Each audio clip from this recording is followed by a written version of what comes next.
Oh, the sun is out.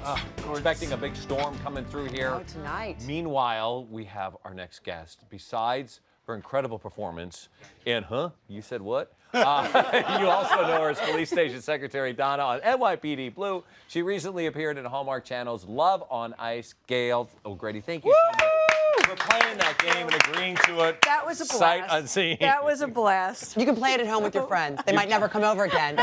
Feel free. So you play this try. character, speaking of ice, you play this character who really is on ice. She's right? a little icy icy. character. Yeah. Ice Queen. Yeah. Fun to play that? It is. It is because I get I'm lucky because I get to balance it with characters like Helen Pryor from American Dreams, who are so nice. But this particular mother was pushed her daughter a little bit too much and a little bit too hard to compete, and kind of took the fun out of it. Yeah. Right. So well, it's nice too because you play somebody like that, they go through a transition where they thaw. You know, so you get to make that transition. But we're going to see a clip showing people just how icy cold you can be. Mom, what are you doing? I'm taking care of this, Nikki. Go back to your practicing. No. I should have told you already. Tell me what. Emily's competing at regionals. Spencer's coaching her to get ready. Wow. It's ridiculous. No, it's not. She's got a real shot. 8 years ago. Not now. Not anymore. And especially when the future of my daughter is on the line. Okay. Mia, I would never let anything get in the way of her training, ever. Too late. Spencer, you have a choice. You can drop Emily right now, or I will find Nikki a new coach. Oh! You just gave me chills. I'm getting cold sitting. I know. I was cold on that ring. That was very good. Thank you. So we saw how competitive you were in, what'd you say? But do you think you're a competitive person by nature? When I was growing up, my brother and I could not finish a board game without my mother coming in and taking it away. I would then say yes, and that I would check that box as yes. Do you play Scrabble? Yes, we played Scrabble, we played Monopoly, we played everything. So do you still hold grudges when someone wins in Scrabble? Sometimes. Yeah.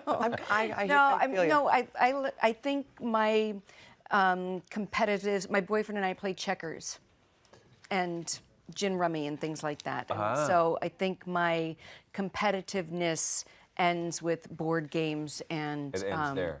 What'd you say? What'd you say? But you, of course, you let him win because it just, Yes. you got to let him feel like the man. Of course What I do. you're saying. Come on.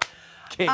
A lot of people remember you from an amazing commercial in 1987. It was a Diet Pepsi commercial with Michael J. Fox. I think it was during the Super Bowl. Yes. It was during the Super Bowl, right? Prime time. It really sort of put you on the map, didn't it? Should we take a look? Yeah. Let's take a look.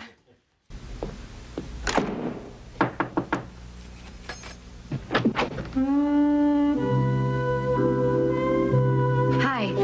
I just moved in next door, and I was wondering, could I borrow a Diet Pepsi? Diet Pepsi? Sure. Come in. Don't move. Yes. How about something else? No, that's okay. Listen, if you don't have a Diet Pepsi... No, I got it. Chasing down a dream. Turning on my engine. Attention screen. Night is turning dark. Day is burning.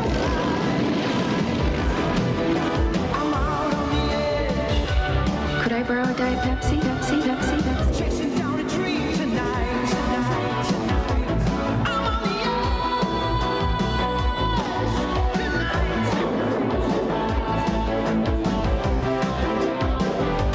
You okay in there?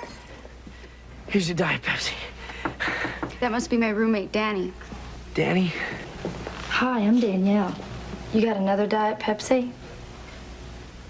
Sure. Diet Pepsi, the choice of a new generation. That was amazing. Oh, what a shoot. What a shoot. What do you remember about that?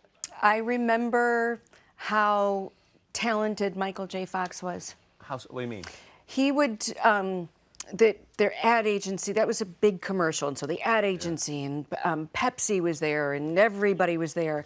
And he did take after take and they had the commercial in the bag and it was time to go. And he goes, let me do one more. I got another idea. And he just kept coming up with one idea after another.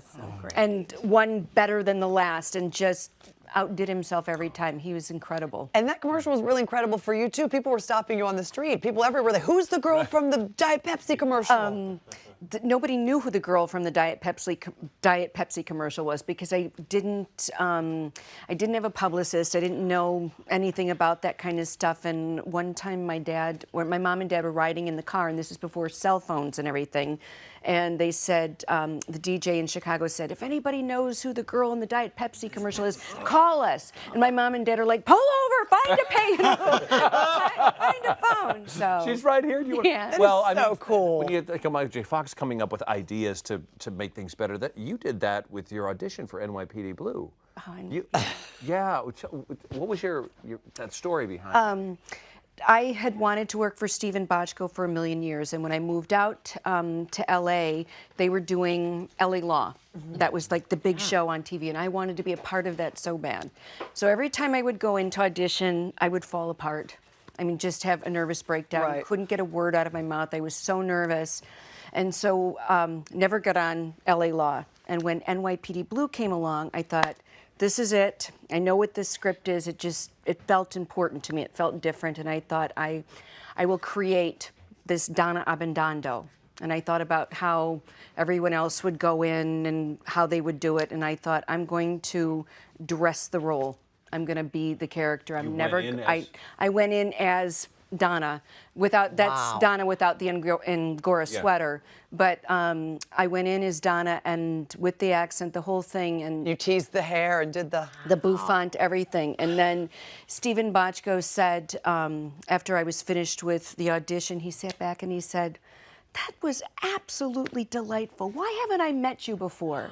And so that boy, I almost went, and then I just went, oh, be quiet, just be quiet and let him think this is, don't remind him of all the other times. Oh my goodness. Oh my goodness. If you had answered him, what if you had answered him in Donna's accent? It would have been fabulous. Well, I came in and screwed up several times before.